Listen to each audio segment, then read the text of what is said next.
LB Nagar నిజవర్గ పరిధిలోని Gurramguda echo పార్క్లో ముఖ్యమంత్రి గారు మొక్కను నాటి వన మహోత్సవం 2026 కార్యక్రమాన్ని ప్రారంభించారని చెప్తూ ఉన్నాం.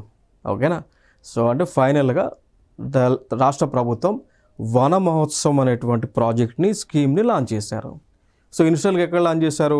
ఎల్బీ నగర్ కాన్స్టిట్యున్సీలో ఉన్నటువంటి గుర్రంగూడ అనేటువంటి ఒక విలేజ్ ఉంటుంది.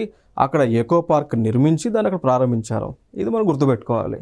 అసలు వన మహోత్సవం స్కీమ్ యొక్క ప్రాముఖ్యత ఏమిటి అనేటువంటి ఆస్పెక్ట్స్లోకి వెళ్ళినప్పుడు ఈ స్కీమ్ ద్వారా ఏం చేస్తారు అంటే రాష్ట్రంలో వృక్ష సంపదను పెంచుతారు. అంటే అటవీ సంపదను పెంచుతారు. అటవీ యొక్క పర్సంటేజ్, ఫారెస్ట్ ఏరియాని పెంచుతారు. సో ఆ ఉద్దేశంతోనే వన మహోత్సవ కార్యక్రమాన్ని లాంచ్ చేశారు. సో దీనిలో భాగంగా ఎక్కడైతే గవర్నమెంట్ స్థలాలు కానీ స్థలాలు లేదా ఖాళీ ప్లేసెస్ ఉంటాయో అక్కడ చెట్లను నాటుతూ ఉంటారు. అదే వన మహోత్సవం అనేటువంటి స్కీమ్. మరి ఎందుకు నాటాలి చెట్లు అనేటువంటి ఆస్పెక్ట్స్లోకి వెళితే దీని ద్వారా చెట్లు నాటడం ద్వారా అక్కడ ఉన్నటువంటి వాతావరణం అంతా కూడా చల్లపడి వర్షాలు వస్తాయి.